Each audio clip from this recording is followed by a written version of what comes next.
We're going to start this.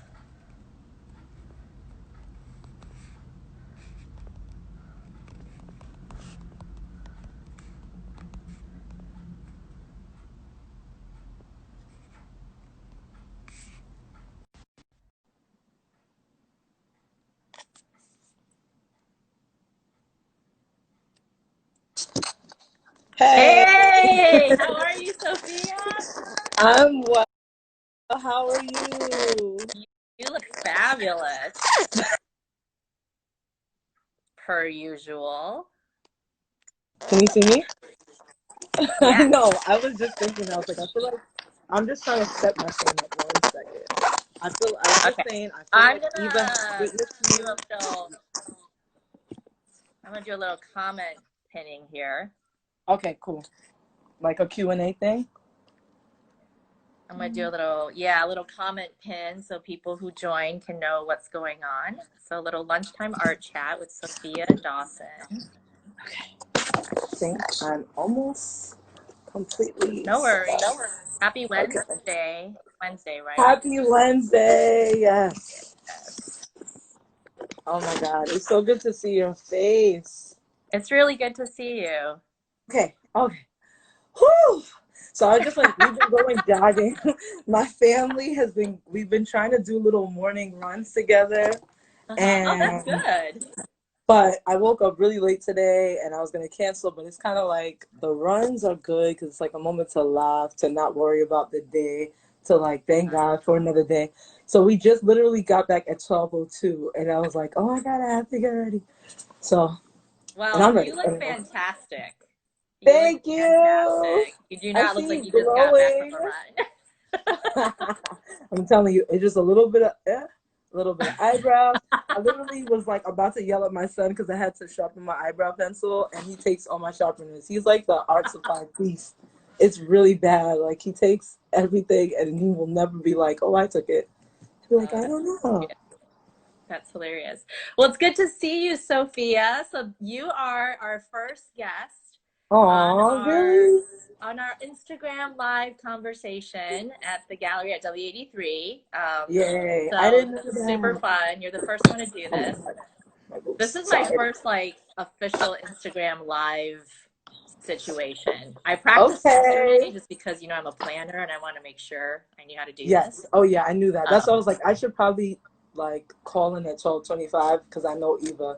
Eva is what you call like the ideal perfect student, employee, arts that's not. administrator. Oh, stop! Me, on No. the other hand, I'm like the artist that has been getting in where I fit in somehow, some way, by the grace of God. Like, she's actually about that life. She's actually like, I would actually hire her to run whatever Oh, God gives me. that's very Because sweet of you.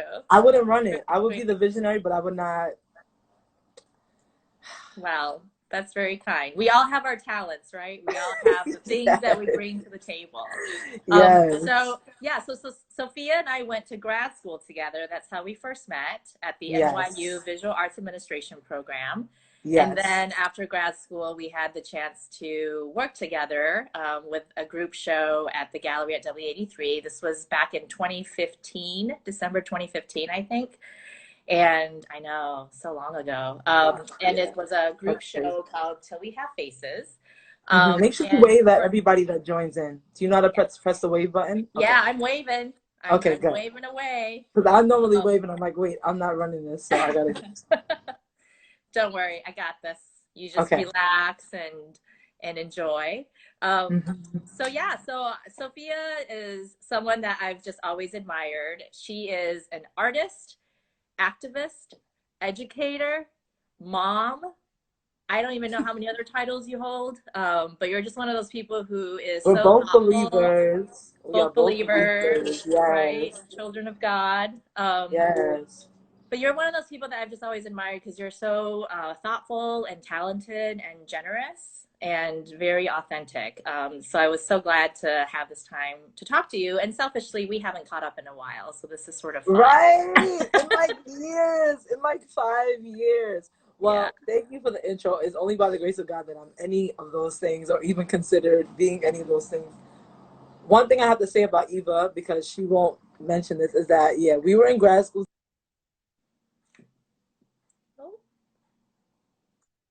Yes, Am you're I back? back. Hmm. We were in grad school together, and I have to mention this because this really changed my life. Oh no. This is So Eva, unscripted. I know Eva was we had what classes was this? Strategic planning, development. We were both in grad school for visual arts administration at NYU. And I had never written a real paper. I thought I did, like because I went to undergrad. I had been writing papers my whole life.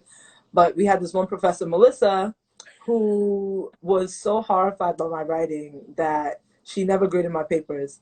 Actually, every time we had an assignment, I would turn it in and then she wouldn't grade me and she'd give it back to me and she'd give me Eva's paper and she'd say, listen, this is the best example of what you could do.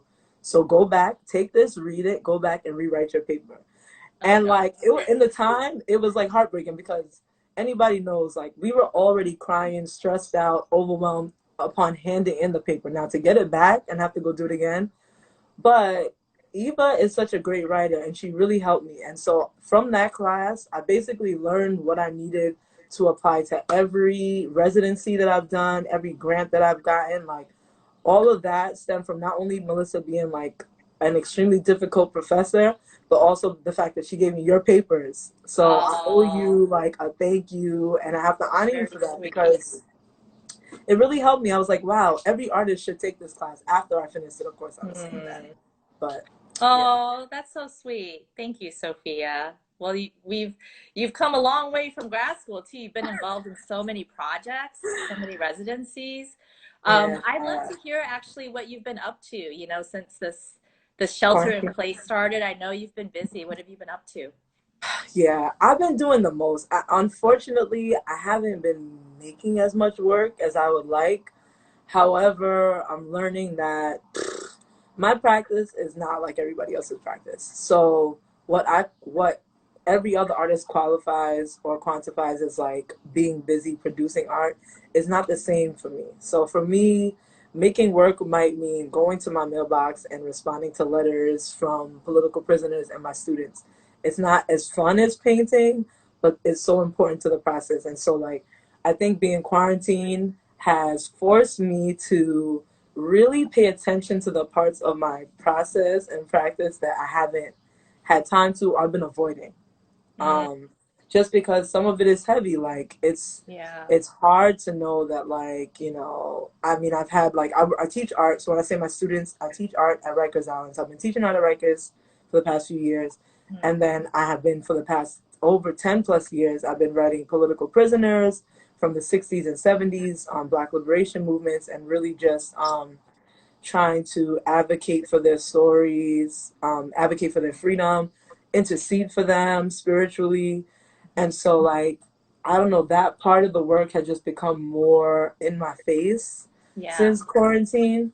Yeah. And so, like, I'm literally not, like, I want to paint every day. I have my paint tray. I would drag it over here, but I have literally all my supplies in my bedroom. Because, like, right before quarantine, I had lost my studio space because the house that it was in got sold, and so Mm, my supplies are already home, but I haven't. It's been really hard to get a chance to paint. sure. Yeah. But one thing that's been cool is I started making masks. So I've never sewn, right?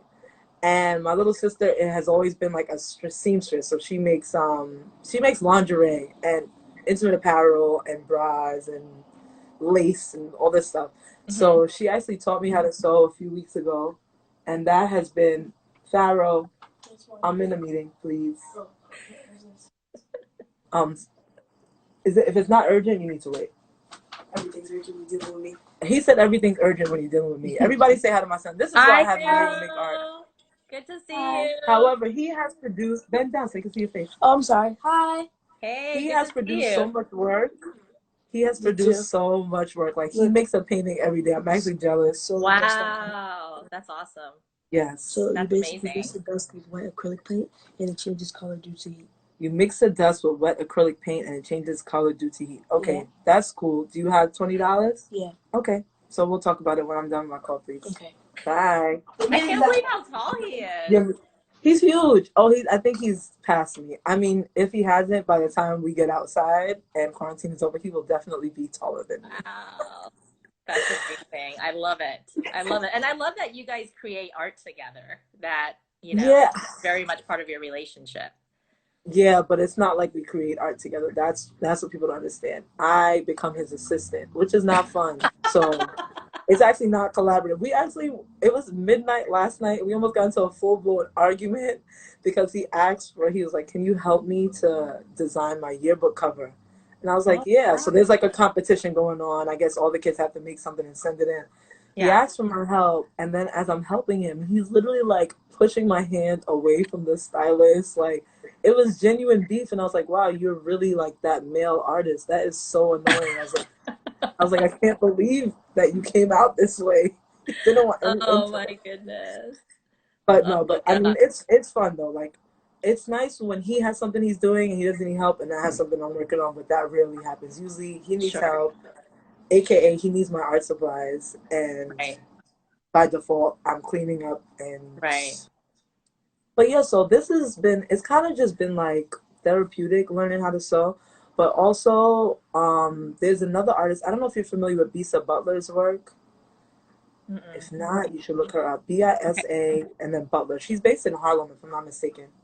Amazing African Wait, how do you American. spell her name again? I'm gonna put it in the comments. Oh, it's Bisa and Uh-huh. then Butler, Butler. Okay. Thanks. So she is like, I met her at Miami Art Week 2 years ago. Didn't know who she was, but she was kind of like, you know how I've always tried to, even on my worst days, like just dress really nice so that way I end up meeting people. You know me for that, for like looking crazy when I'm in class, but then as soon as there's an opening, I look like somebody else. So I met her and I was just drawn to her because I was like, wow, she looks amazing. And then came back to New York, started following her work. Basically, she paints huge portraits, but they're all quilts. She doesn't use any Mhm. paint. It's all fabric. Oh But it's wow. like, it's layered as almost like the same way I apply color to my paintings. It's the weirdest thing.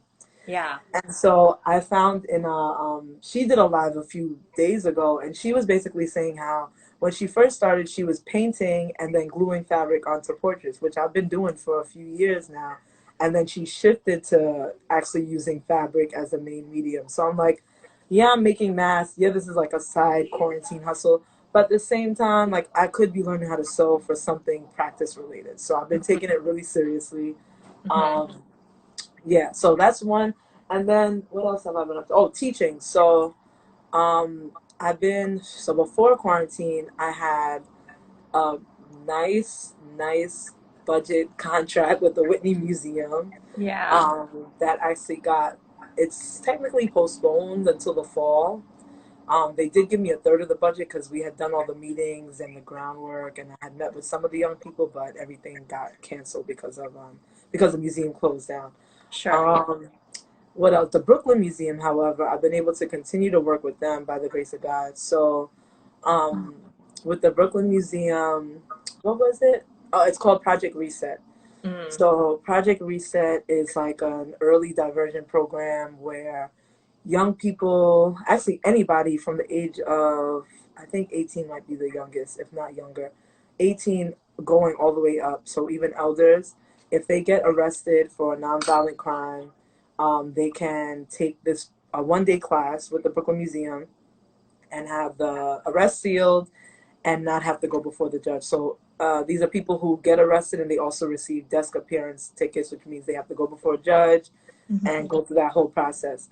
But yeah, the way the program is set up, they take a workshop with me, or I work with the younger group usually, but also there's another artist who works with those who are like 25 and up, Mm. and they take the workshop and everything gets sealed. And it's really just like looking at art, talking about some issues about identity and narrative and the justice system, and then we make some art and then they go home. Hmm. So we by the grace of God have been able to put together a virtual curriculum for that class. Oh wow. So yeah, so for my project, well, the project that I lead or I was about to lead was, Brooklyn Museum has Kehinde Wiley meets David. Hmm. And so the two paintings are together for the first time and the museum is closed. Oh my God. Oh. It's so sad. but that's what I'm essentially teaching, and Yeah. just really introducing them to Kehinde's work. And then that kind of led me to the other nonprofit I work with, Artistic Noise, where we have young people who have to get paid to come to these sessions.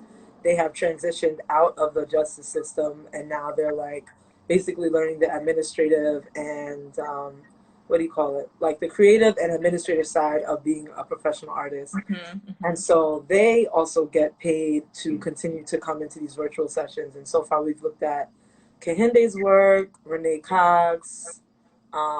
We looked at Keith Haring. I think this week we're going to do Titus Kafar. And so, That's yeah, awesome. That is so yeah. cool. That's so cool that that can still happen and that I'm so grateful. you're able I'm to like, engage whoa. people. Yeah. Yeah, That's and really so needed at it's this time too.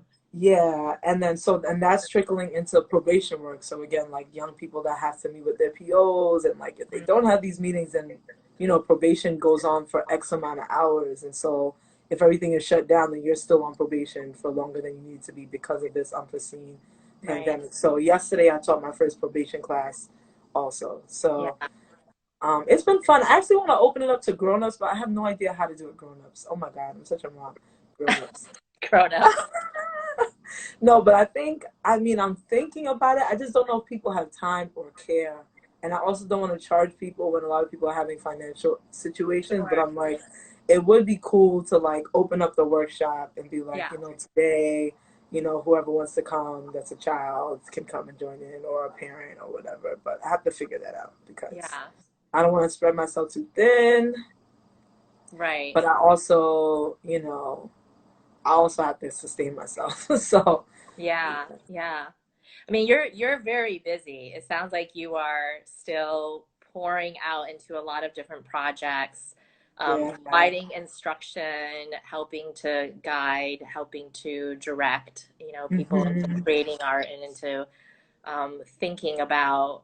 I mean, even now, there's a lot of these sort of social issues that have surfaced, because of COVID-19, right? And so much of your practice is social engagement along with the actual like visual art making.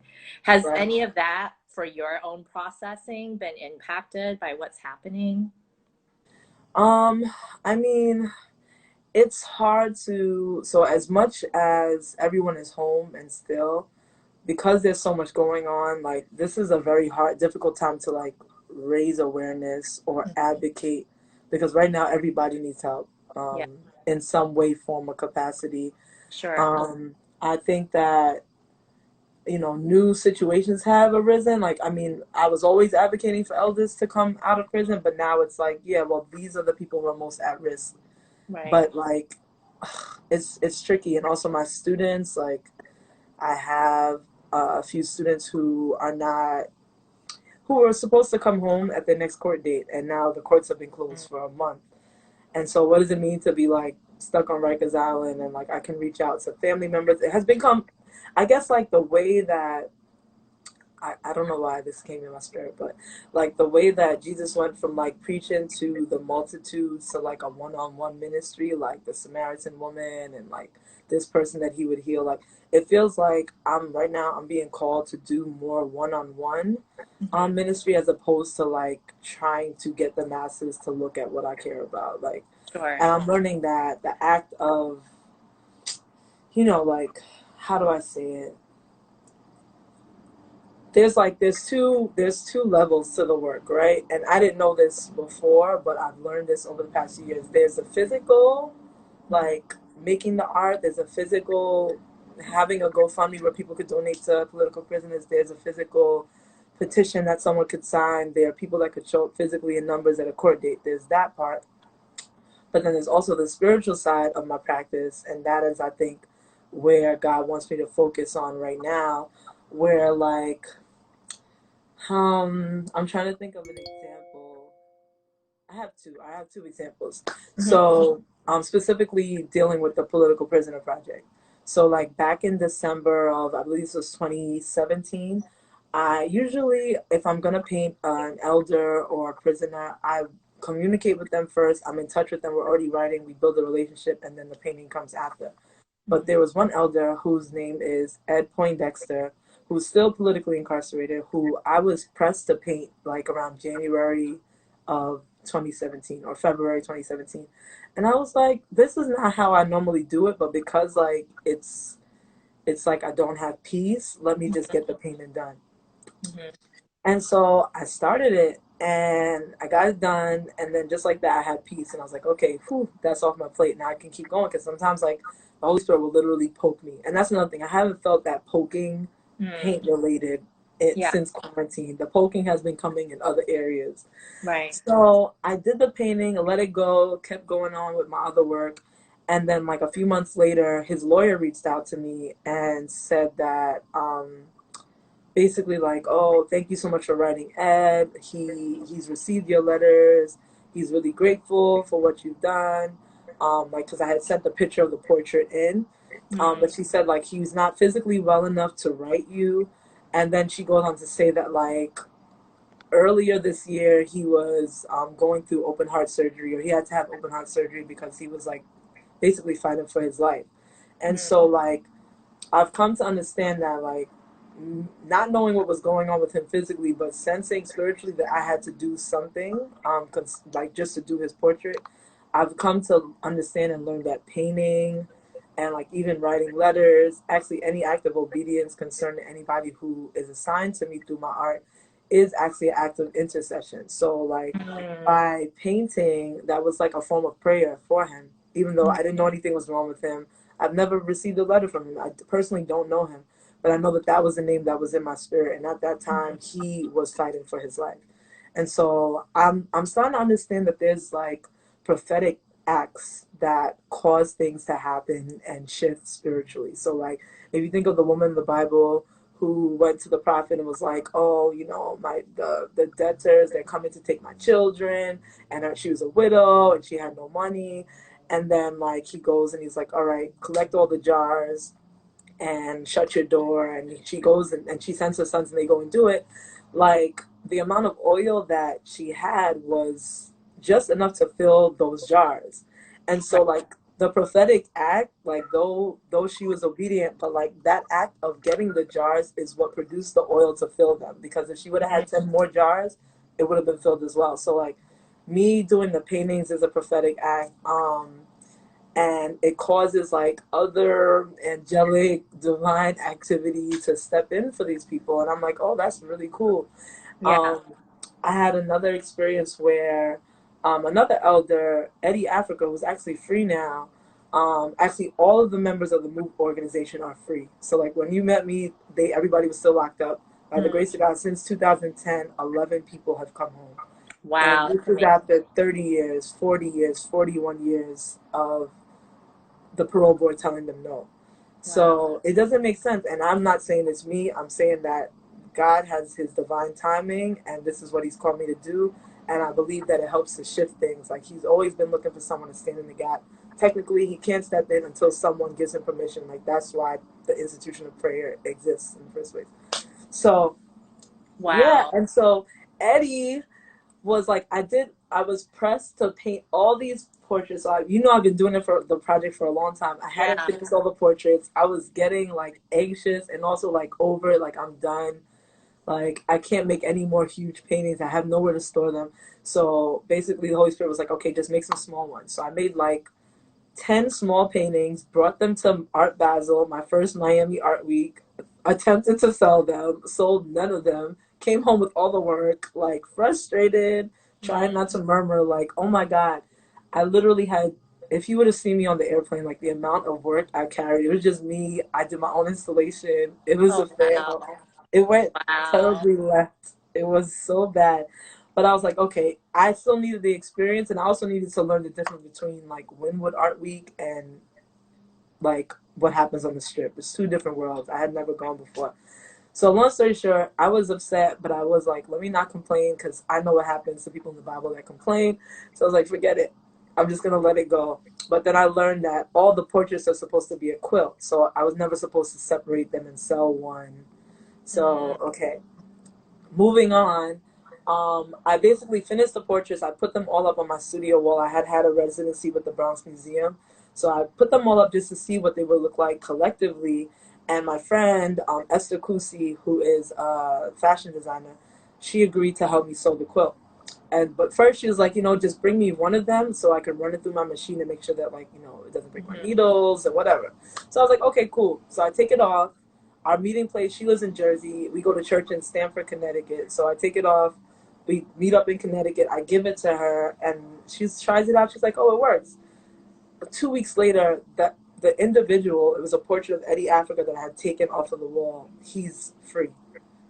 And I was like, what? And it didn't, I was happy that he was released, but it Yeah. wasn't until I was telling her the story that I was like, oh my God. I was like, the person who's free is the person who I took off the wall to bring to you so you could run it through the machine. She was like, what? And then we just started like praying in tongues and going crazy because you're like, oh my God. Wow. But yeah, so there's like, I'm still learning, but I'm like, Yeah. okay. I love that because I think, thank you for sharing that. I think that's so encouraging because I think one of the challenges that I know I feel right now is feeling sometimes helpless, right? You can't Mm-hmm. physically be with people. We're very limited. Mm-hmm. I mean, there is, like you were saying, everyone needs help in some form, but it's Mm-hmm. very easy to feel a little helpless because we can't do the things that we normally do. We're Right. really limited in that, and so there is this sense of, well, what can I do, and Right.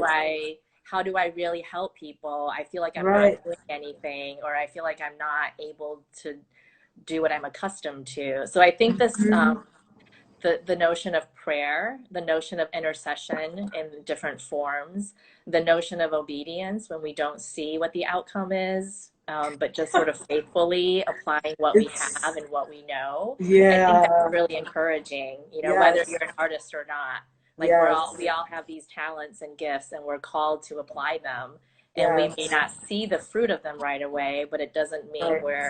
um, that it doesn't mean we're excluded from the obedience of that, right? So I Right. just find what you shared about that like really, really encouraging. How do you sort of, it sounds like you're, oh, also, I also want to say for anyone who's on this, please feel free to write down any questions. Yes. If you Ask have questions for questions. Stay Sophia, like feel free comments. to Thank ask you guys for questions. staying with us. I see we have Um, like 5 really faithful, loyal watchers. I appreciate y'all. I really do. so feel free to ask questions. So how do you, you're somebody who is like, I sort of see you as almost like a vessel, like pouring out a lot. You're pouring out for your family, you're pouring out for the students, for the people that you're serving and working with and, interceding on behalf of. Like, how do you sort of keep your tank full, I guess? How do you recharge and make sure you're able to pour out for others? Okay. So yeah, that's a great question. I have to have quiet time. I actually, my days go kind of crazy when I don't have quiet time. Today was one of those days because I woke up at 9 o'clock and I have no idea why I woke up that late. Like, I love that's as a, late for you. I no, as a mom, like I'm accustomed to my church has a midnight prayer line. So every Monday through Thursday, we pray from midnight to 1 a.m. It's a Oh, conference call. wow. Anyone can join in. If people want to join, you can DM me. But like, you fight your battles at night when it's like the most demonic activity going on. You fight, you wage war, and then you help, like, it helps to have smoother days. So I'm used to going to bed at 1 a.m. and waking up at like 5:30 because I'm a mom. I have to get together. He has to get to school. I got to make lunch. Sure. And quarantine has shut that down, and I literally have to be super intentional. Like, if I don't force myself to get up, I won't get up. And if Yeah. he wakes me up before I wake him up, all hell breaks loose because he's already got like an agenda. He's got stuff he wants me to buy. He's like, "Can you help me with this?" And I'd rather get up and say, "Hey, go read your word." And I tell him to check his email, find out what you have to do for school, send me a list, and tell me how you're gonna get it done. Like, so I say all that to say, I like to have, if I can get up, usually, 5 a.m. is kind of early, but like, if I can get up between like 5 and 6, I always have like my morning worship prayer time. Mm, There's like a playlist I just keep adding to on YouTube. So if I just turn that on, even if I'm not singing along, but if I turn that on, it helps me to get into prayer, like thanking God for the day, asking for forgiveness, asking for grace, because yeah. my to-do list is just stupid. It's actually not that bad. I just need to get to a place where I can hire people to do all the boring things I don't want to do but need to get done. And I'm not there yet. I will get there, but I'm not there You'll yet. get there. Yeah. And I'm literally gonna hire you to run my business. Done. Let's I do just want to make a mess. I want to make paint. I want to talk to people. Like, I don't want to check emails. it. I have to remind myself to check my emails every week. I have to remind myself today was voicemails and texts. Tomorrow's email day. Like, if I don't, it doesn't get done. Right. So, and then after that, I asked for the Holy Spirit to just like take over. I'm like, I don't want to do anything by my might or my power today. I want to do it by your spirit. Even if I have like things set up that are not priorities that I need to have, like rearrange my day Mm-hmm. so that it's like perfectly in line with God's will. Like that is a constant morning prayer. And then I have to like intercede for my family. So like, right now there's no, they say no vaccine, no whatever cure for this thing. So I know that the blood of Jesus can keep me immune. I know that that is what cures people if anyone has been targeted. So I'm like drawing the bloodline around my family. I'm appropriating the blood literally for every person that I know, anyone who's connected to me. And then that's it. And then now I'm getting to the place where I'm like getting bold enough to like make some declarations. So like I command new opportunities to come forth. I was reading yesterday about like, because the word corona actually means crown in Spanish. So I ended up going through the Bible and like I have to actually keep doing this. I just started yesterday, but like looking for every time the word crown is mentioned in the scripture. And so, like, of course, I would reject and block this whole pandemic by the blood, but the crown that's mentioned in the Bible, yeah, I would love that right now. And so, like, Mordecai, for example, is like someone in the book of Esther who was like a nobody, and then overnight, like, a king recognized his name. And I feel like in this season, like, miracles like that can happen. Like, someone can stumble upon the Instagram and realize that, like, oh, I too want to care about and support political prisoners. So, like, those are prayers I'll pray. Like whoever the people of influence are, whoever the kingmakers of my generation are, like may they locate me, may they locate my practice. Like at the end of the day, everything I've done in my art is just service. It's just ministry. So like how much more will your name be glorified if this happens for me? So Mm-hmm. like getting into that and then I'll open the word and like usually that is like me praying, might be dozing off, praying, and then I have to get back up. Like I Right. fall asleep sometimes in between the morning prayer, but like by the time I get up, it's done. Yeah. And then yeah, and so like in the word, like the day of Pentecost is coming up. So my church collectively are reading the book of Acts together. I'm part of a dance ministry, but like we're just reading today is May 6th, so like we're reading Proverbs 6, we're doing that together. And then I've been trying to study and learn the names of God, like the Hebrew names of Mm-hmm. God and what they mean.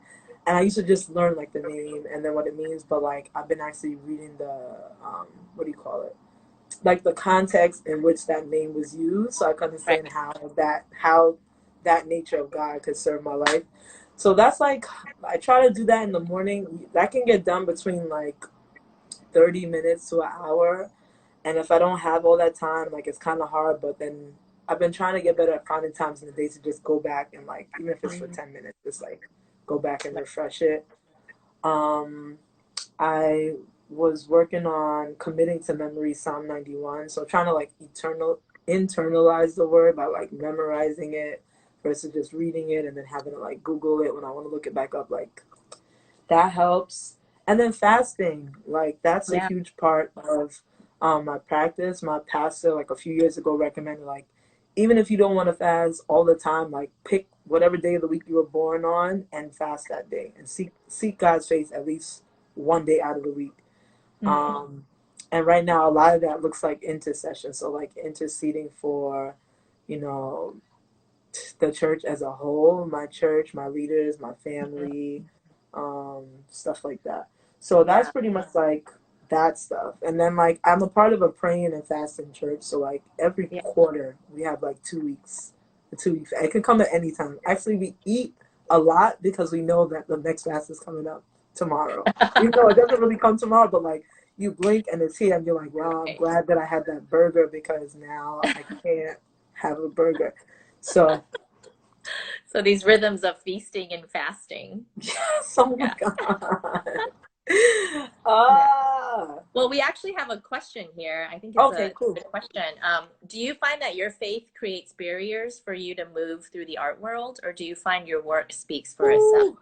Oh, that's good. That's a good question. I think sometimes or in the past I thought it created barriers Hmm.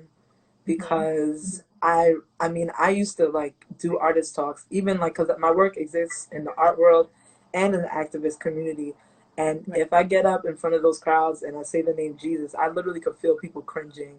Mm, And I've learned to be like, oh, well, like, I mean, because that is where everybody wants to know, like, what's your inspiration? Like, how do you do what you do? My whole thing is wrapped up in the name Jesus, like, my whole practice. And so I used to be, like, hesitant. Um, and I think even now, like, I'm learning how to, like, Eva even knows, like, I just sent her my artist statement for an application to review, and I was like, can you just check it out? But I used to not talk about ministry. I used to not talk about service. Well, I used to talk about service, but ministry is service. It just happens to be for me as from the standpoint of a Christian.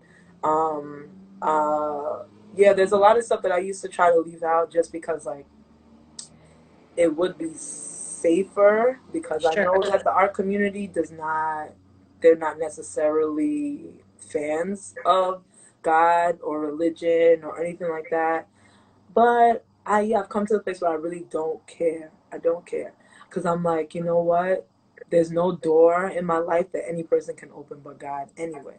Yeah. So if anything, like I will pray for favor when I go before people. I pray that God will touch their hearts because, like, believe it or not, I'm coming to the place where I'm learning that, like, oh, some of the people who have been my greatest destiny helpers throughout my career, through this season of pandemic, they have reached out to me for prayer. People who never wanted to talk about God, and Mm, so even those people who are meant to bless you, those people who are administrators in museums, those people who run galleries, like all the people that make up the art economy, they're still people.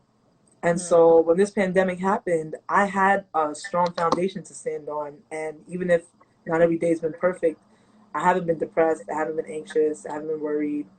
mm, I've been actually living my best quarantine life, like not because I have things, but because like I have joy. Money can't buy joy. And so I think that, you know, the art economy also needs to hear the gospel. mm, That's what I strongly believe because I don't know, like look at what has happened, yeah. and everybody's in the same boat, but people who don't have a solid ground to stand on, you can't pay for that. Yeah. I don't care how smart you are. I don't care how much of an art intellectual you are, how many, philosophical, theoretical readings you can take apart when this happened. All of that doesn't matter that much right now. Right. And so this season has even been even more reassuring as people who I thought would judge me because of my belief have actually reached out and been grateful for a prayer, been grateful when I sent them a sermon, grateful when I sent them a scripture to stand on. Hmm. And so I'm like, oh no, this is where I stand, and like the world, the art world is gonna have to just like fit in where it can, because I'm not gonna change what I'm doing, and I will Yeah. continue to glorify God. And the more I've done that and been open about my faith, actually, the more I've received blessings from Him. So yeah, Yeah. I really appreciate that because I think it's a very real part of who you are, hmm with your art and your faith. There's actually from what I've witnessed a very beautiful integration, that they come together to make the wholeness of who you are. So it's not something that's forced, it's not something that's like fake or coerced, right, but you're very thoughtful about your faith as you are about your art. And right, so there's this sort of lovely, yeah, lovely weaving together that happens, where, to understand your faith, I actually look at your art too. And to understand your mm, art, I look at your faith too, that those are that's part of the same deep. fabric. Oh my Yeah. God! All right, so what you have to do is after this conversation is over, you have to save it and then like upload it to Google Drive and share it with me so I can like add these things to my statements and stuff. And also I usually replay them on my IGTV, but you have to break it up into 10-minute pieces. But I Oh, think that, yeah, so like, yeah, and I feel like the more I've talked about the work and where the work stems from, like, people are more inclined to support it. More people sure. are blessed. Like my students, families, when I reach out to them, like they, I mean, I have students who are part of the Muslim faith. Like they're from all over, but like when that connection, when I bring a painting that someone did in Rikers home to their mom, whether they are a believer or not, that touches their spirit. And so I feel like as long as I stay true to like what I know I'm supposed to do, everything else will fall into place. And yeah. Yeah. Great. Well, thanks so much for chatting today, Sophia. Ah, It's thank you so for good to having see me. you. Thank you for giving me a reason to put makeup on and put on a dress because Well, thank you. I took a shower and put on lipstick, so thank you for giving me a reason to do yes. that. Oh my gosh. I And miss it's you so much. I I miss miss all you of you ladies too. so much. You're like a part of my life that I have lost connection to.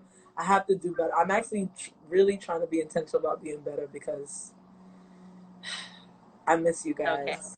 When Yeah, quarantine I is miss you over, too. I will. God But willing. thank you for sharing about what you've been up to. Thank